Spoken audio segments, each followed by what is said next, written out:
Hello, everyone. This is the first ever July webinar by TESOL Macedonia-Thrace, Northern Greece.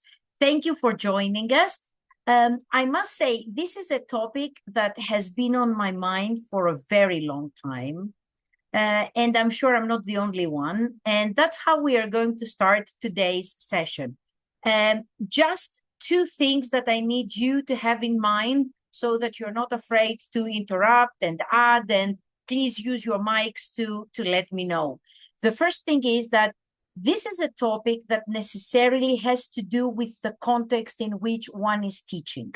So things that I will say will be heavily influenced by the Greek educational context, public school, foreign language, private education, and also something that most countries do not have, the extra tutoring in order for students to take the university entrance exams, which is a very big thing. It starts from, I don't know, primary school. It starts concerning the parents from primary school, and it finishes when the students actually take the exams. That was the first thing. The second thing is that I've been having problems with my PowerPoint. The slides cannot turn. So I've made a little bit of a trick this time. Please tell me that they turn. Thank you. Okay, so for our first activity, I want you to spend a little bit of time silently thinking. If you can jot, this is going to help a lot. It's always better when we focus our thoughts. Think of the time when you started teaching. Try to go back in time, see yourself in your first classroom with your first learners, and try to think of the following areas: schools and classrooms, learners, teachers, content, and write down up to 3 changes that you have noticed. Okay, I'm going to give you 2 minutes for this.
Do you want us to write it in on the board, in the chat, or do you want us to talk about it afterwards? We are going to talk about it. I am going to read those that have been written, but if you would like to write them there, that's fine.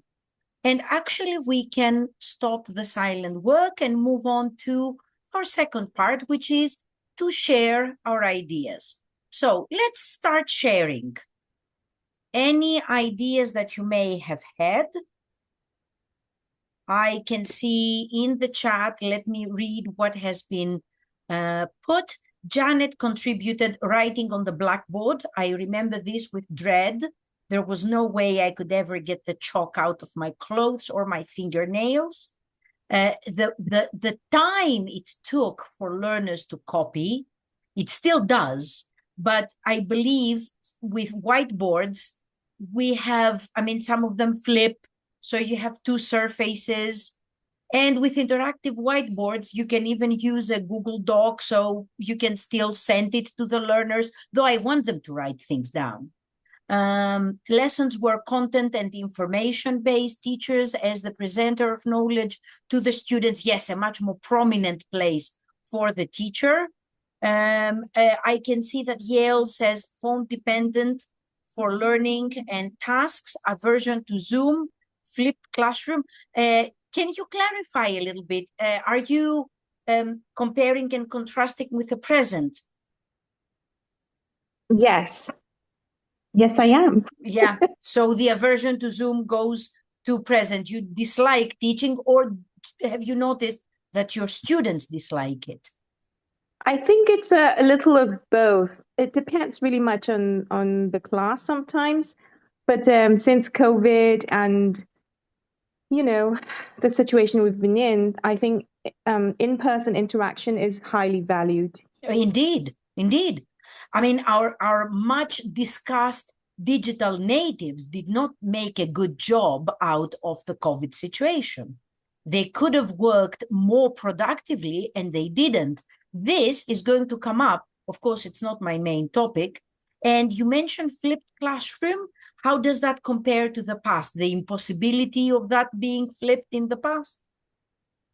Right. So I think that's partly technology, but also in person, it's possible to do. So basically, the teacher talks less, and the students are the ones that are actively engaged in either teaching or learning, if that makes sense. I can see that Charmy has contributed for teachers much more secretarial work. You are right. We are bookkeepers. There Exactly. is a And I remember lot. I've been teaching for 40 years, and I remember we used to just give the stuff to the secretary. And now really it takes ages, all that secretarial stuff. Yeah. And for our university, we've been asked to provide records in our annual, well, biannual, because there are 2 semesters, in our biannual report for each course. We have to keep records, we have to present records of the grades in classified as the certificate classification goes for the previous 2 academic years. Now, one might say, so just let me tell you, we have to keep our stuff for 10 years. Actually write it on the form.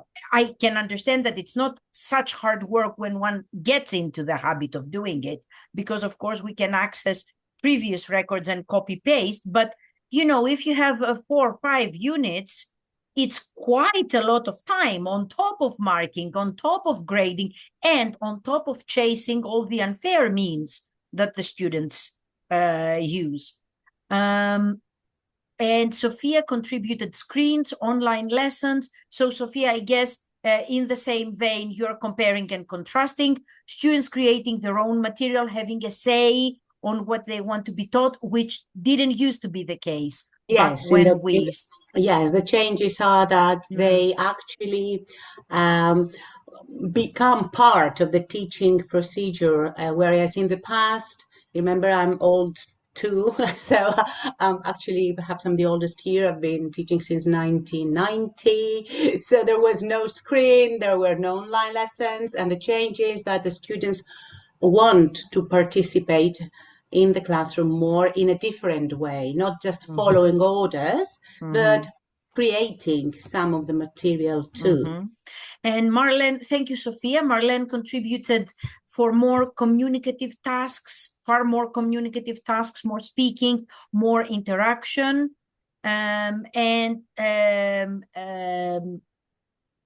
I can see that Evangelia has written of course, STEM, sex education, learners more knowledgeable about violence, bullying. Yes, the emotional aspect of education. And we have changed roles. We have become facilitators. Thank you so much. Very interesting thoughts. I would like Maria of course. to say Yes, something Monica. that nobody talk about. Yes. I remember when I first started working at teaching, I had problems with classroom management And today is just the past, but I remember how hard it was for me. How do you mean students shouting?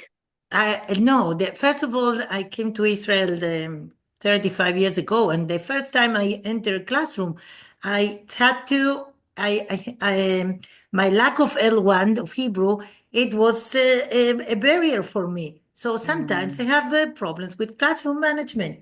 Today, of course, not. The year after that, then when I learn the language, but I remember, and I think content changed a lot, and that's Indeed. perfect. Indeed. But we need to see how we balance everything together.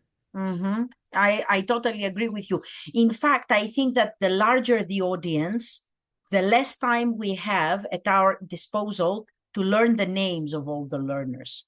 For me, when I have a student audience of 30 adults, I have a week, which is 2 lessons, to learn their names so that I can catch their attention. I can grab their Exactly. and I can also show them that I'm not here to talk to the whiteboard. I'm talking to you. I'm teaching you. I'm not teaching the material.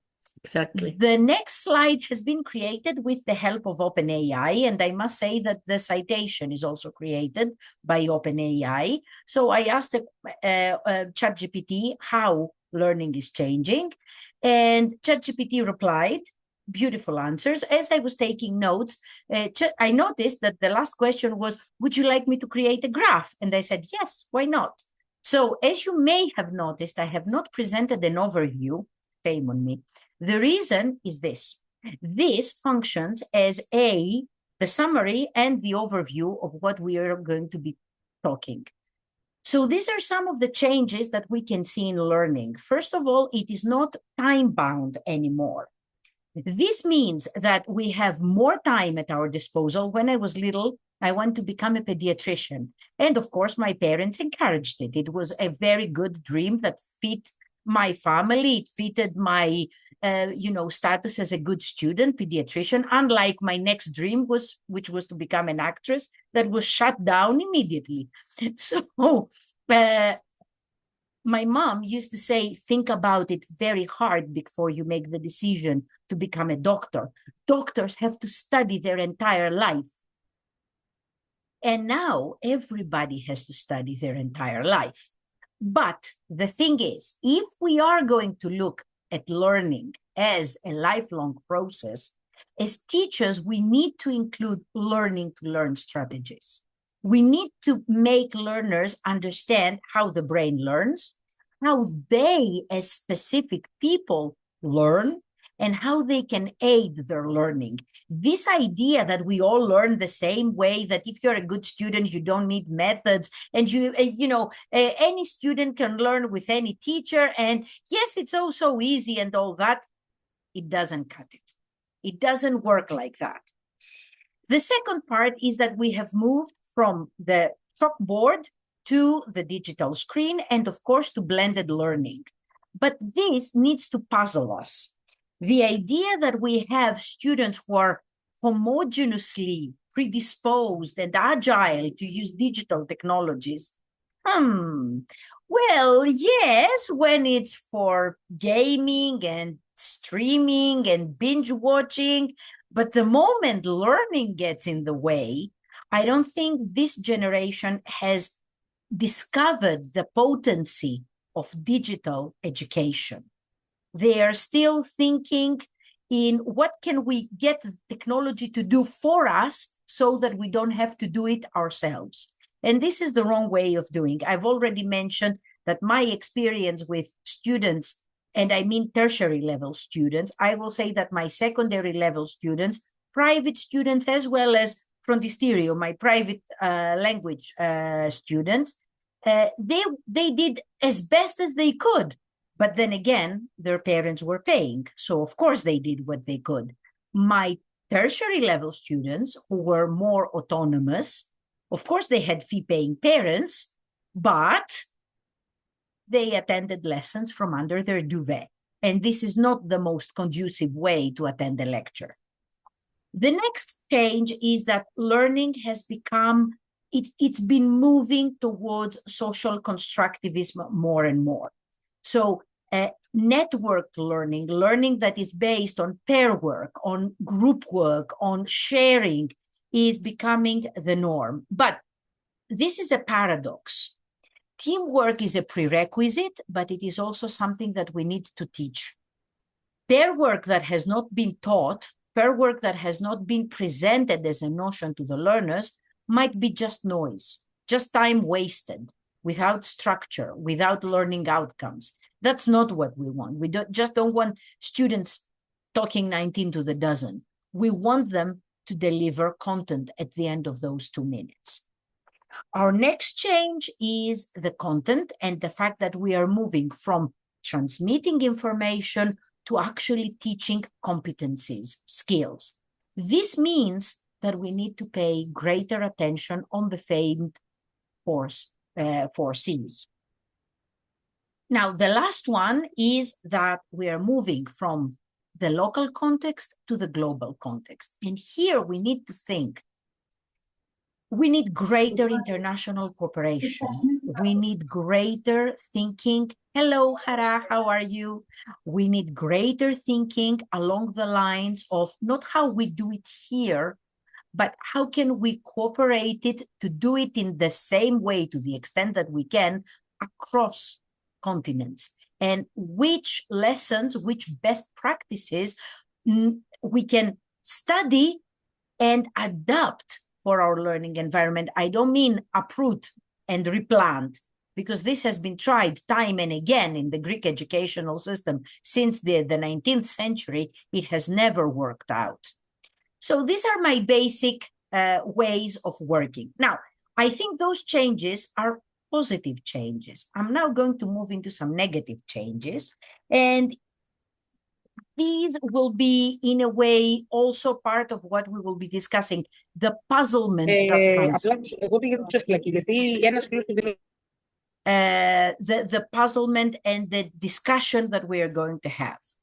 So, first of all, I'm sure we've all noticed how knowledge as facts is being devalued. And teachers who teach not so much language as we do, but history or even biology, geography, are having a very hard time convincing students to study. And their question is, why should I study? I don't need to. Google knows everything. Google has all the information. With one question, ChatGPT can provide all the answers. Now, with my university students, we tried 2 things. We tried to see how accurately and concisely ChatGPT could give us the reasons why the Byzantine Empire failed. It did so. Then we asked ChatGPT to tell us about the war when France attacked Greece. There is no such war. Traditional allies. And it came up with a lot of information about the time when France attacked Greece. Now, this time that I used ChatGPT a lot with the encouragement of my VP from university, I noticed that there is a little code in very small print. It says ChatGPT may make mistakes. There might be errors. Fact check. Now, this is the problem when we do not know facts for ourselves, and I do not mean the details. Now, if I can refer to the Greek educational system, the downfall of our education is how much we dissect the information, and we want kids to remember not just the big things. We want them to remember each battle, each general, the number of dead, the number of wounded, and all this load of information that is not going to help them. But the fact that the mind doesn't have information means that this generation can very easily give credence to information that is not valid. In the following slides, we're going to talk about mental availability, which is related to this topic. And of course, this all is related to fake news and how our students and this generation can tell what is fake news. I'm not sure about you, but I find it very difficult that this generation has stopped studying using book and pencil, notebook and notes. It's not so much that they have found another way, for example, studying on a screen and taking digital notes. I don't mind at all about this. I do it myself when I use my tablet and my Kindle books. But come on, some note-taking, which helps you organize your ideas. And the minute we tell them, take notes, I have it in my head.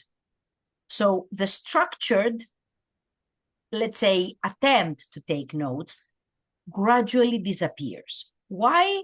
There are many reasons. Learning is fast becoming a means to an end. The idea of encyclopedic knowledge of the erudite individual is disappearing. Probably being erudite means knowing a lot about things that have to do with contests, with TV shows, and all that. If we look at this from our perspective, especially in our context, in the Greek context, a lot has been said about this mania with certificates and a mania with exams. I cannot understand it. The whole point about learning a language is to be able to speak the language and use the language. It doesn't matter if you're B1. Sometimes B1 language might be better than C2 in some cases. You can survive. But if you think you are C2 when you are actually nominally B1, then this is not going to help you at all. The next thing is that we can see students becoming targeted towards the practical and the relevant. This is not necessarily bad. They have the right to know why they are learning, what they are learning. How is this unit, lesson, contributing to my ability? How does that part of my course contribute towards the learning outcomes of the entire course? On the downside of this, we can see that they are becoming very intolerant of whatever is theoretical or perceived as irrelevant. Keep this in mind, perceived as irrelevant to them, because I will come back to it. Hirschman and Wood mentioned this as a generation that is becoming resistant to intellectual rigor. And thinking is both rigorous and arduous. So let's keep both of these in mind. They're coming up. Learning needs to be seen as a whole. We educate the mind, but the soul is also involved. We know that there is a very important aspect of learning, which is emotional. And at the same time, there is a part of education which is physical. How long do we expect teenagers to stay sat at chairs that are made of hard wood and not so comfortable? How long do we expect them to stay silent? How long do we expect them to listen to somebody without actually doing something? Nowadays, in the past, when we were children, we were told to zip it and listen. The teacher, the God, the almighty professor is speaking, just toe the line. Right now, this is not tolerated. And to be honest, I like the fact that it is not tolerated. The last part is connected to some photos I'm going to show you for the next slide. When we entered schools in 20th century, in all the decades of the 20th century, it was expected that school is going to instill some manners and behavior. It's not only going to be information, but it's also going to be socialization, ways of behaving, being polite, even becoming good citizens. Nowadays, the idea that the school shapes the behavior of the learners is debatable. It is desirable, but does it? Or are the students going to shape school to what kind of behavior is accepted? And this is a puzzling question. So I can see that there are some messages in the chat. Yes, of course, debating skills can also be taught, and research, of course. Of course. Exactly. All of these, even Wikipedia, I'm afraid, students need to have courses with digital literacy. So that they can understand what can be trusted and how we can see that it is trusted. So I'm sure you're going to recognize these images. To me, yes. May I say something? Of course, of course, of course. Can you go back? I want to Yes. say something about your Yes. last statement. Yes, yes. You said it's no longer accepted that school will shape learners and their behavior. I think it's not only at school, it's also at home. Yes. Unfortunately. Unfortunately, I agree with you. Unfortunately, the other day there was an incident of extreme violence in the center of Athens.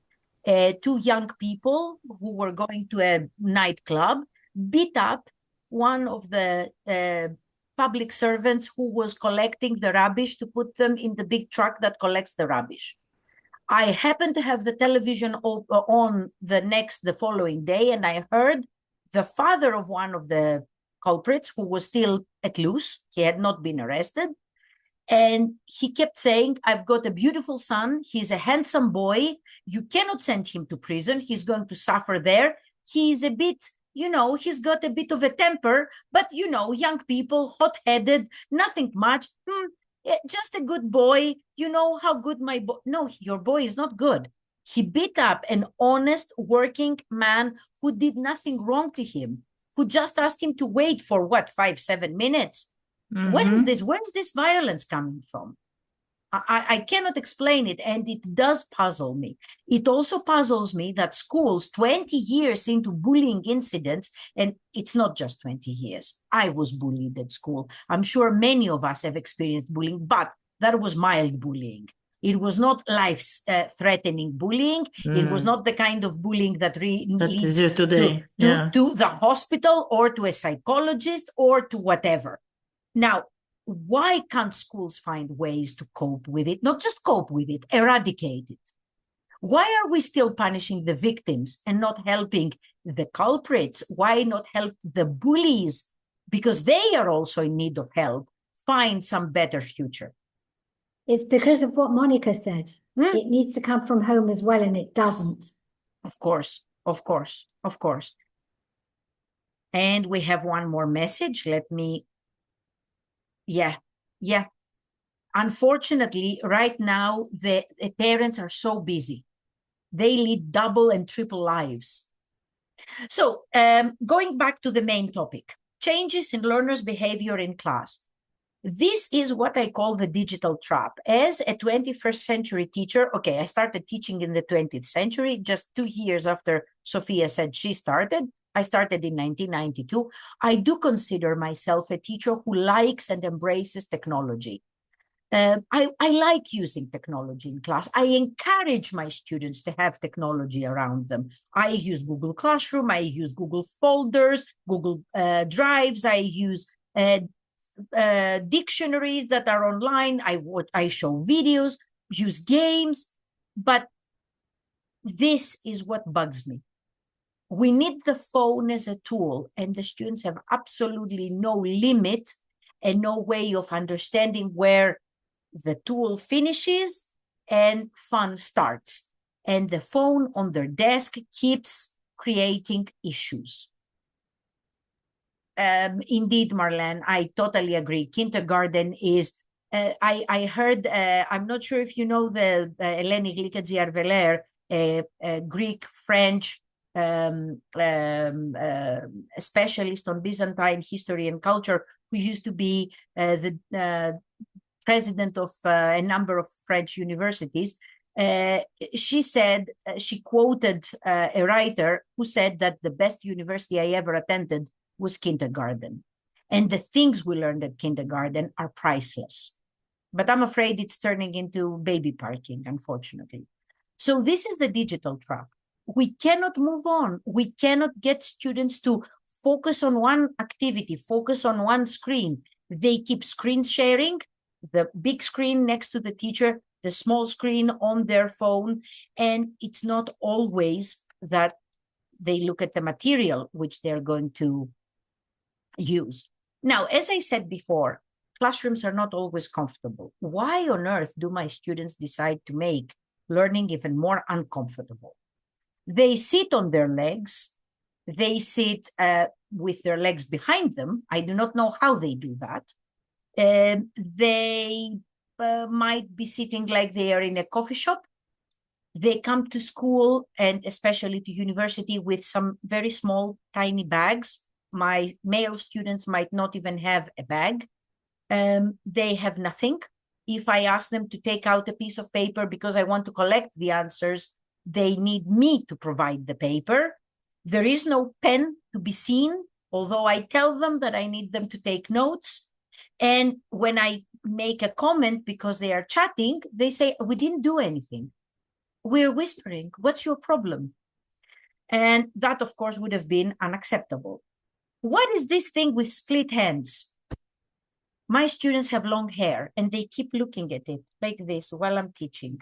And as they look at it, they keep moving and they keep fidgeting and they change the position of their legs. And then again, the split ends. And the final thing, yawning. I'm not against yawning. I know that it might mean that they are relaxed, they are learning, their brain is more receptive, they feel safe in a secure environment. I've got that, but I'm not sure if they sleep at night. I'm not sure if they binge. That's what I wanted to say. They don't sleep enough. I'm not sure if they keep playing games, which in a way arouses the brain. If they keep binge watching Netflix until the early hours of the morning. So I cannot be sure about the quality of the brain food, which is sleep, that they get. Now, if we ask parents, they're going to finger point because we are the easy target. Clearly, it's you. Your lesson is blunt. And who better to accuse? The most guilt-ridden profession on earth. We are the polar opposite of politicians. Politicians are sure they are never to be blamed for anything.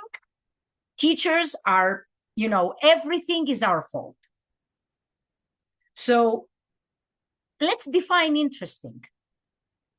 If I use a topic that I perceive it to be of interest to my students, there might be a chance that students might go, oh, we're going to talk about this again.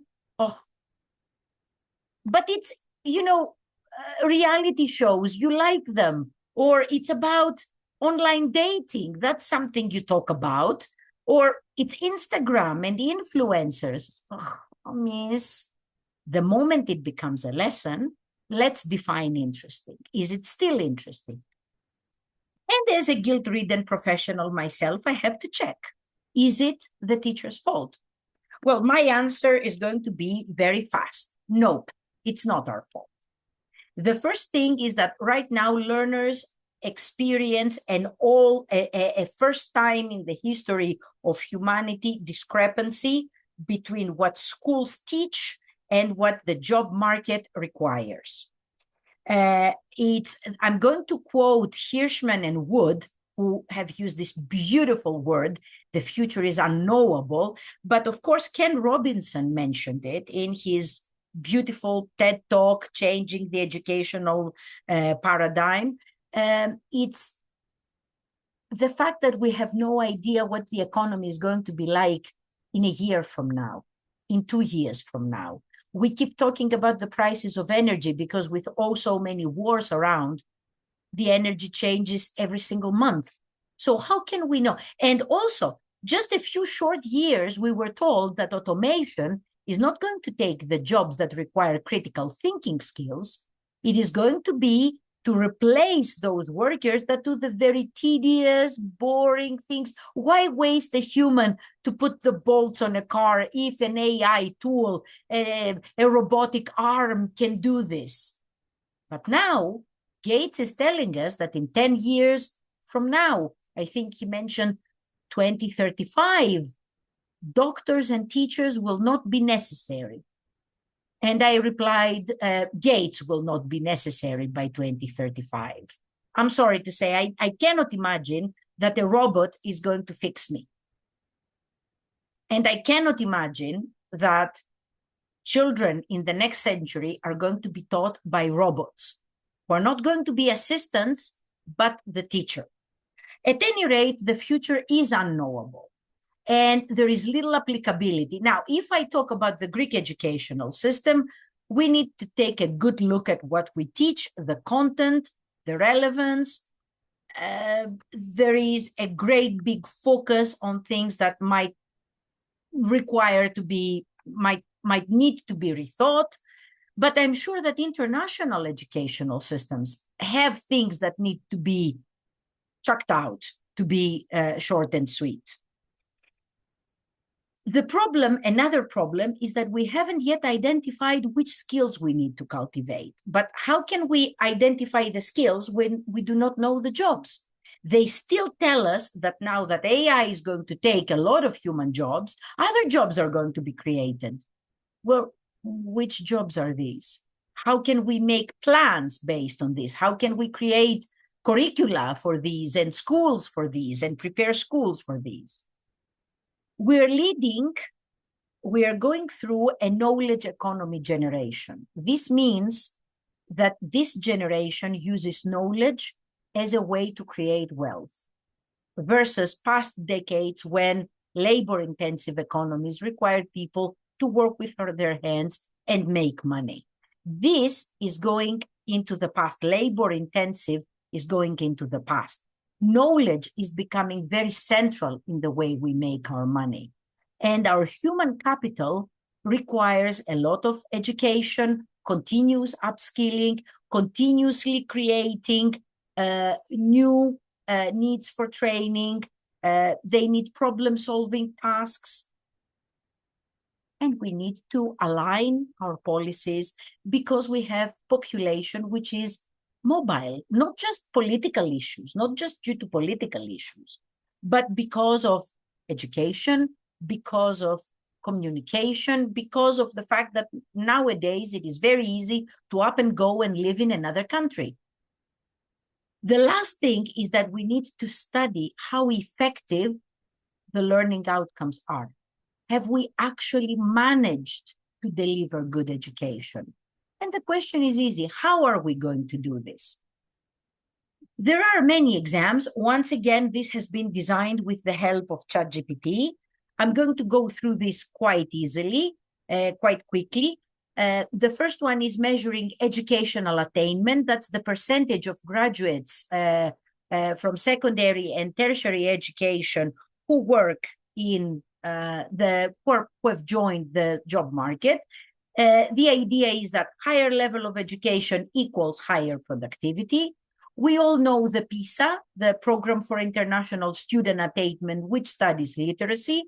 I'm not happy to report that Greek students do not do well. The reason for that is very easy to understand. The Greek educational system, I feel, doesn't work on critical thinking skills, and PISA requires critical thinking skills, not just delivery of information. The same exists for adults, and this reveals the real world skills of the adult population. How many highly educated individuals are involved in the labor force? How many of the participants of the labor force are involved in training? And the percentage of patents per year. This is the innovation capability. These gauges, these tools for measuring learning and effectiveness of learning come from employers, from banks, and from international organizations. These are the people who use these tools, and they use them as a way to draw conclusions backwards. Now, going back to whether we are responsible. Now, learning and teaching happen in the same space. I teach and my students are supposedly learning. This makes them complementary activities. They appear to be simultaneous. In fact, they are not.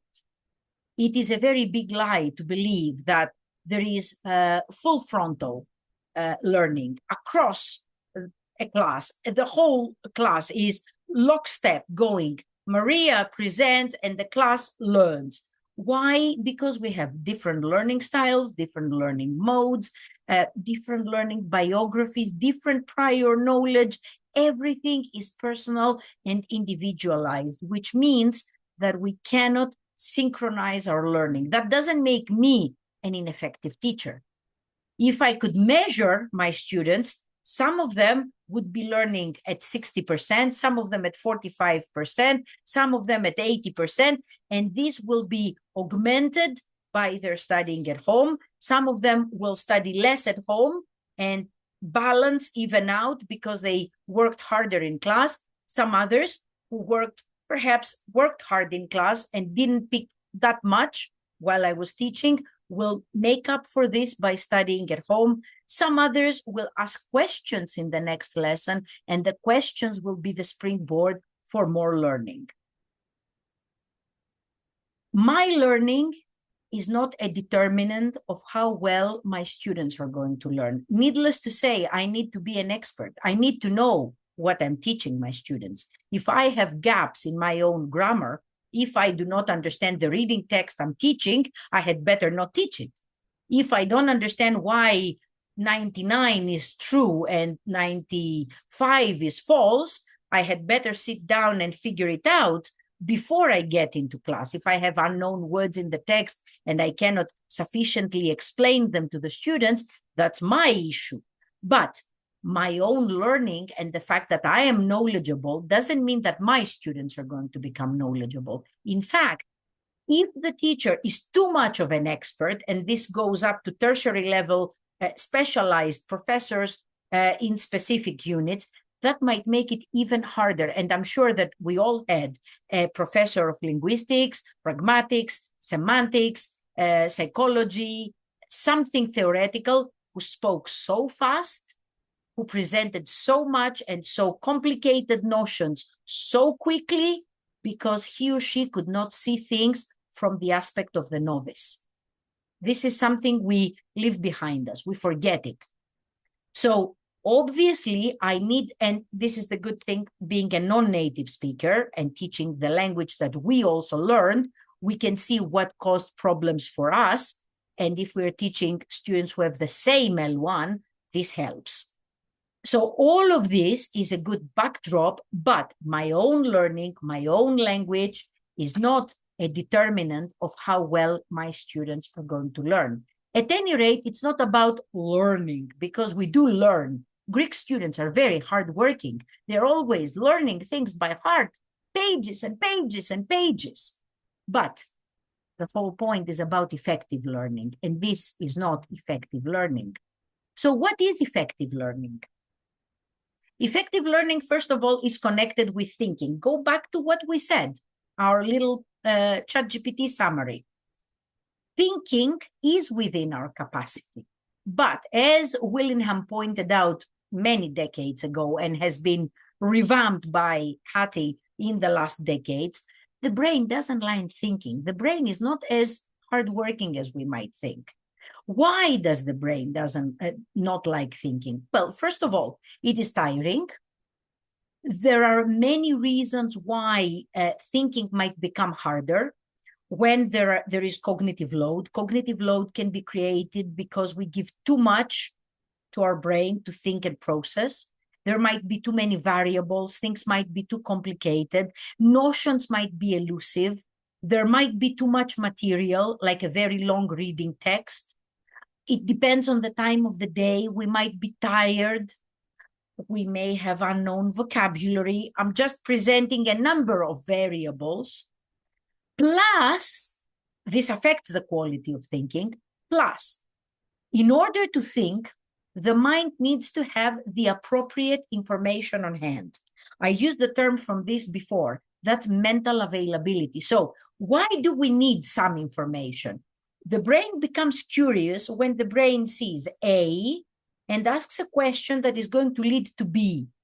If the brain sees A and A is so far out into the sea, not waving but drowning, and it seems irrelevant and lost in space and not connected, and I do not know anything about it, the gap with the next thing is not bridgeable. So there is no question to be asked. There is no curiosity. Curiosity has died because the gap is not bridgeable. Mental availability is very important. My prior knowledge is very important. Knowing something gives me a bedrock on which to anchor my next learning. On top of all this, how many times have you spent days thinking and sometimes crying, not sleeping, and trying to make a good decision or trying to think? And at the end of the day, the decision was not the right one. The thoughts were not what you needed. So hard thinking does not guarantee good results. Amazing, isn't it? How much our brain can be in a fix. We are really in a very difficult situation. As I mentioned, learning and knowledge are curiosity driven. Now, curiosity is also dying. And the reason why curiosity is dying is that we know that knowledge is at our fingertips. But we need to get our learners used to the idea of exiting their comfort zone. How? By getting them to build the habit of learning. If the habit of learning is lost, everything seems irrelevant. Everything seems unbridgeable. Everything seems unconnected to what we are interested in. Therefore, this situation is created, is brought on, because there are no foundations of learning. Some other key features of effective learning. Effective learning is meaningful and it is long-lasting. It is not just vocabulary learned by heart for a quiz. Now, this is something I cannot get past. English is more like learning to drive rather than learning history. History, I can understand it. Some people, okay, it is used for voting. It is used for discussing politics. How many people discuss politics in an absurd way that has nothing to do with history? And they draw absurd conclusions.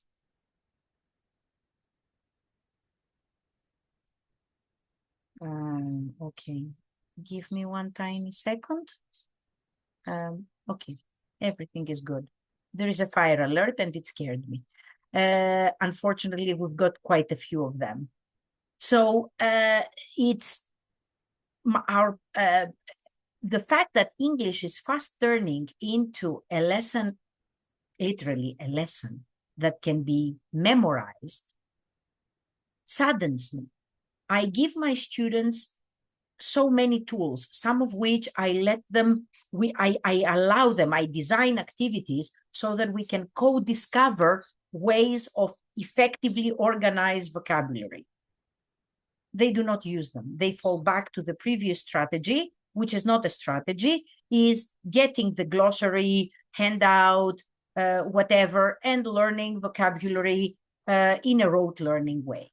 What does that mean? No connection to prior knowledge, no connection to the source of the vocabulary, no connection to meaningfulness because the brain does not like lists. Therefore, no long-lasting knowledge. Effective knowledge means that what we learn can be transferred and applied in different contexts. I don't care about you scoring 19 in a quiz today. I care about you using these verbs to describe how a person moved as they were climbing a mountain, or to use these adjectives to describe different people. People who learn effectively know how to compare and contrast. They can point similarities, differences, find causes. They can think critically. This type of learning is also conscious. Somebody sets a goal. They know why they need this. They know how this step contributes to that step. Of course, the teacher and the scaffolding provided aid this.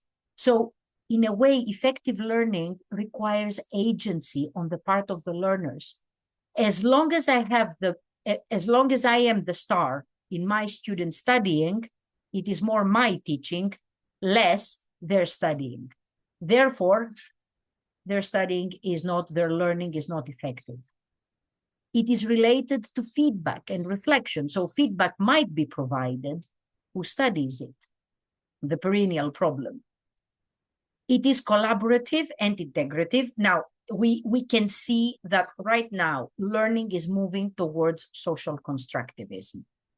When we were learners, we were supposed to listen to our teachers and very silently follow what the teacher said.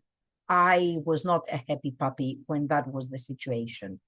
I am much happier to have my students talk to each other, co-discover, understand, make choices, make decisions, because they do not simply learn from me.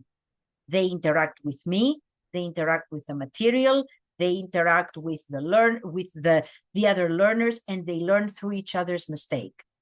Learning is adaptable. There is one way to learn to study for a test, another to study for a quiz, another to study for life. It depends what you're studying for. Effective learning fosters autonomy, and it is the bedrock so that we can generate greater design to learn and greater curiosity. At the end of the day, 21st century effective learning means being life ready. What does that mean? That we have to teach those 21st century skills. This is a definition. I'm going to be silent for a minute.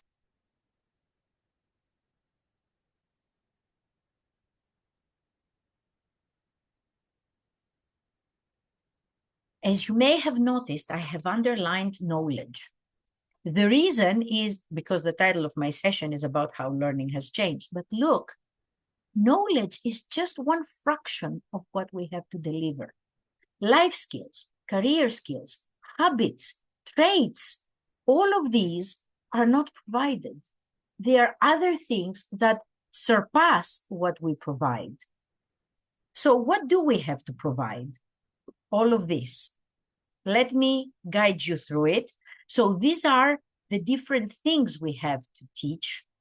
Some of them, thinking skills, innovation skills, social responsibility, civic literacy, literacy skills, self-direction, global awareness, media literacy. And we've discussed media literacy a lot about the validity of sources, what we can trust, self-direction. We also discussed this when we talked about how students used their opportunity for digital learning during COVID. The fact that they couldn't survive and they drowned in it was not that they didn't like Zoom. It was that they had no idea how to organize their own learning environments. They've been taught to do it through a teacher. And the moment the teacher became a screen and the pressure was removed because exam, tests, quizzes, and all that could be seen with double binoculars, in the far future, they didn't care. Now, if we summarize that, Tony Wagner has actually done that. He is the co-director of the Harvard Leadership Group, Innovation and Leadership Group.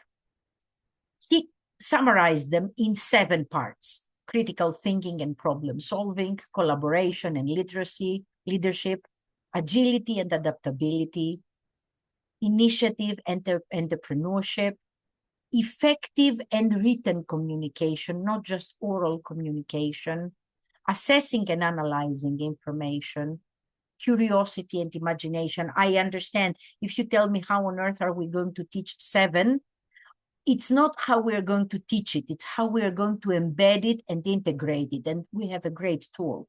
It's called inquiry-based learning. Actually, the team led by Wagner have put forward a new basis, a new framework for the creation of curricula in the 21st century. Reading, writing, and arithmetic, the old 3 R's, have been replaced by rigor. So rigor is what students get when they engage with arduous learning, self-study, attention in a lecture, during a lesson, a workshop. then relevance and respect, the promotion of respectful relationships. There are many frameworks. I didn't present them because then it would never, I mean, I'm already going beyond my time. I will finish shortly. The reason I chose this is that it shows a very well-rounded framework for education that doesn't only target the mind, but also the soul and even the body. I see a lot in rigor, relevance, and respect. So the framework for this 21st century learning sees 3 sets of skills: the learning skills, in which the 4 C's dominate; the life skills, in which flexibility, initiative, social skills, productivity are capital; and literacy skills. But literacy skills are not simply learning to read and write. It's more into media literacy, technology, technological literacy, information literacy, and so on. And to quote once again Alvin Toffler, the illiterate of the 21st century is not the person who cannot read and write, but the person who cannot go on learning. So here are the teachers of the 21st century preparing and giving tools to their learners to become lifelong learners. And that's the greatest change. Now, this sounds exciting. So one might say, why on earth don't we teach students like that? Why hasn't this become a mainstream system? Why are we still rote learning history? Well, the first thing is that educational systems are political forms, and political structures have political interests, and these are slow-moving, lame turtles that come from the desert somewhere, and they're not reaching us. Very, very slow-moving mechanisms ridden with political interests. The second thing is that right now, 21st century skills are, right now what we do is teach disciplines. The tendency of education, and this shows how fast forward English language teaching is, we're going towards CLIL. But of course, it's not going to be CLIL because that's content and language integrated learning, but we're going towards interdisciplinary teaching. When I explained to a student of mine who was taking an IELTS exam that in other countries, students would write an essay on medically assisted suicide in a biology class, because ethics for medicine would be discussed in a biology class, not in Greek, where you do essay writing, and the teacher would know the content as well as the language. The student looked at me, he said, I doubt that my biology teacher can write the text. So obviously, teacher education needs to change. Because right now, the way we teach, we do not need that much prowess in the teacher. The moment we change into a new way of teaching, we need a new teacher personality. These skills are harder to assess, and we need to make a great choice here.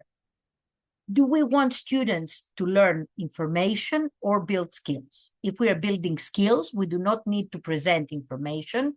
We can give them access to the tools, design environments in which they can discover, or we can all co-discover the knowledge that comes in, because the learners need to be self-directed.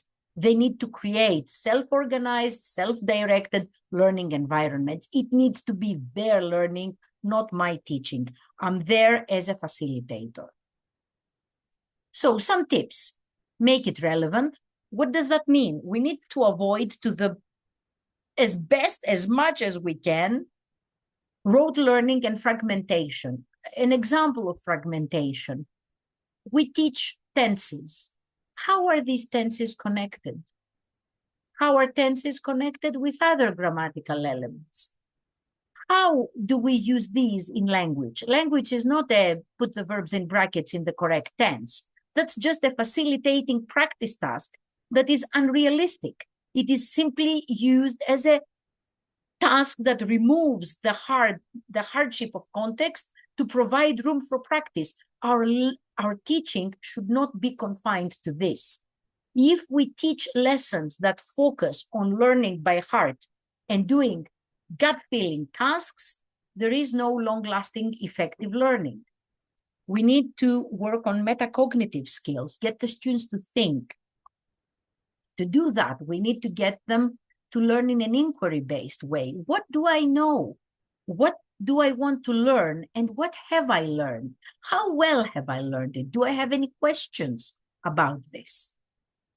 Making teaching interdisciplinary will help us avoid fragmentation and help us work on lower order thinking skills and higher order thinking skills at the same time. So as I said before, teaching through a gap fill, the use of past simple versus past perfect is a first step so that students can discover and can experiment with form and irregular verbs. From then on, I want them to do more. I want them to take this and apply it. I want them to evaluate I want them to create something with this so that it can be anchored in their long-term memory. Now, in order to do this, because I can see the question marks, we may have to focus, avoid great breadth, and focus on greater depth.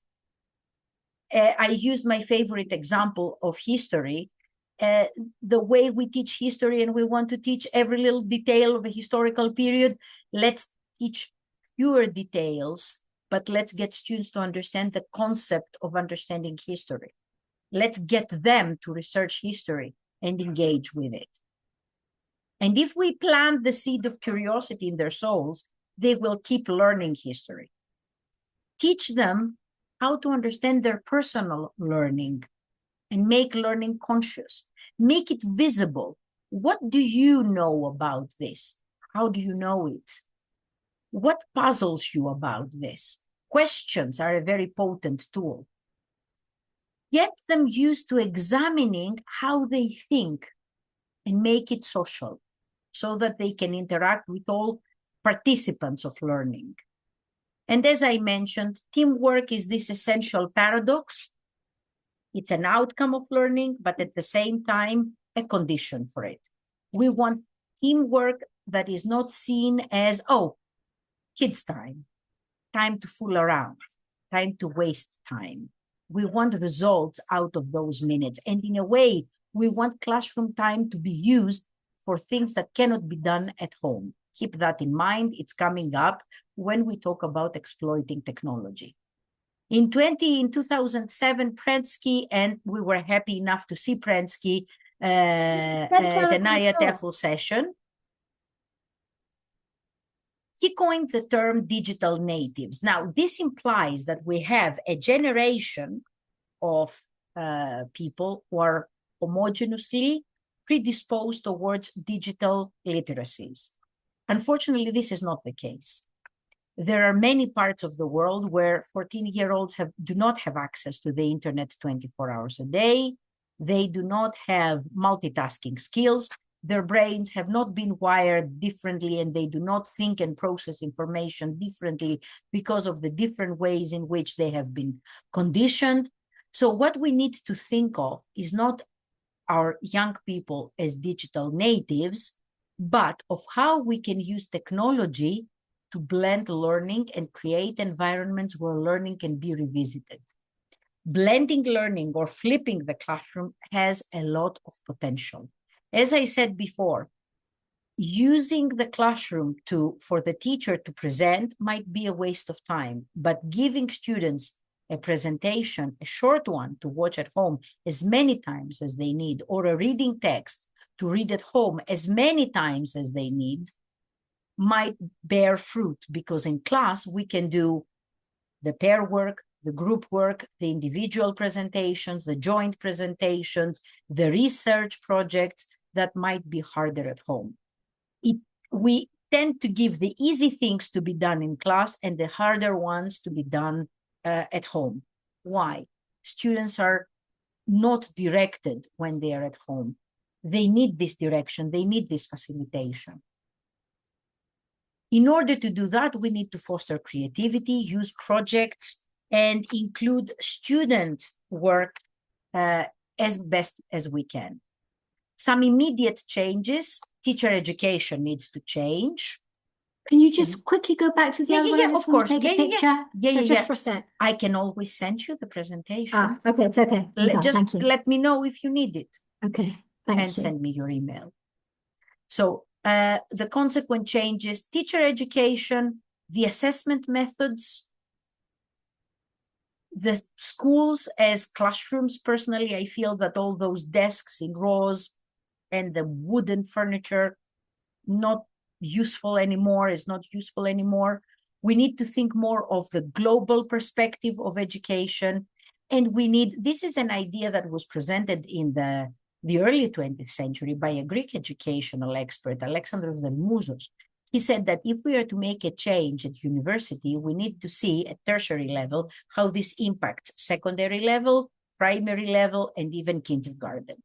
Do not make changes that are a flash in the pan. Make changes that can actually impact learning. So the immediate changes, we need to move towards a more content-based approach. So we need to thread content and through the content teach the information. So use a reading text and through the topic, through the discussion, teach the reading skills, through the reading skills, teach the vocabulary, through this, teach the grammar, good old-fashioned integrated skills. In order to do that, let's create classrooms that encourage debates and interaction. Let's use thought-provoking questions. Whenever I observe my trainee teachers, I tell them, you're going to get as good answers as your question is. If you ask the trite questions, you're going to get trite answers. So study the questions. That's part of your planning. Get learners to research. Get them to talk to experts. Get them to ask questions to experts. Watch videos and provide authentic exposure to the language. Discuss the impact of each piece of learning. Why did we watch this video?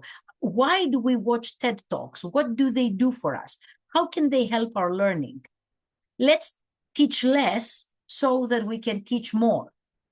Let's provide safe online resources for the learners to use, but let's also engage them in a discussion to understand how they can judge for themselves that these sources are valid. Incorporate presentations, projects, reports, and proposals in the teaching of several subjects. It doesn't matter which certificate the students are going to take. Learning to present, learning to write reports, being able to write proposals are the core skills that any professional needs in the 21st century. If I had a dime for every one of them that I have created, I'd be a very rich woman. It is true that we need to map the unknowledgeable future. We need to map the effect that technology and AI are going to help. And we need to make learning more blended, more interdisciplinary, so that we can transform the learning experience into co-discovery in order to avoid fragmentation. If we think that this all is so new, Dewey also said the same. Give students something to do, not something to learn. And with this thought, I would like to present my bibliography. Thank you. I now realize I'm giving you some nice sunsets from my lovely walks around the place where I live. If you want, let me give you my email in the chat. So if you want this presentation, I can send it to you. I believe that, let me also tell you that this morning, as I was trying to, I think it's this source, the one by Saverda and Opfer, the link took a little bit of time to open. If you experience problems with this source, it's mega useful. If you want this source and you experience any difficulties, I have it saved. Let me know and I can send it to you. Thank you so much for coming. It's great to have you. And thank you so much. I'm not sure if there are any questions. Yes, we are teaching to the test. Unfortunately, this is the worst kind of ineffective education, because if the test changes, then what? Our learning changes. Our learning goes out of the window. I'm not sure if you would like anything, if you would like us to discuss anything. I'm here. You can unmute yourselves and we can have a discussion. Maria, Yes. can I just say that was amazing. Thank you. That Thank was you so much. That was really, really interesting. It was so lovely to hear. I've been like having so many different questions like this that you've put very coherently and in very great structure to put all my thoughts into some kind Thank of you. easy way. So I really appreciate it. I have one question though. Yes. This is fantastic, all of this and all the different ideas and suggestions that we as teachers need to do and to make. Okay, so I'm being a bit facetious here. When are we supposed to have time to learn to do all this? This is why and is there a payment for this? No. And we keep Exactly. doing it on our Right. own. We Of keep, course. bye-bye, Fenya. Thank you for staying. Happy holidays. It's not just that we have no time to do it, it's that we are depriving the younger generation of teachers. Okay, when I was studying, when Sophia was studying, when you were studying, we didn't know that we would need this. Now we know that we need this. Now we Exactly. know that teachers have to know how the brain works. Exactly. But who Yes. teaches that to teachers? Exactly. You're 100% Unless the right. teacher makes an effort, a conscious effort, and unless the teacher pays out of their own pockets to learn Right. and That's devotes what we time and energy, it's You're right, just exactly. it's I'm just sure like Monday. everybody else, Yeah. our summer holidays, this summer Yes. in particular, I don't know if other people have found this. My summer holiday is literally built up every week of what I'm spending time on understanding these AI apps, Magic School and Canva and all Yes. that, understanding what I need to like differential learning and how to create everything. So like just a whole new program for everybody. Yeah.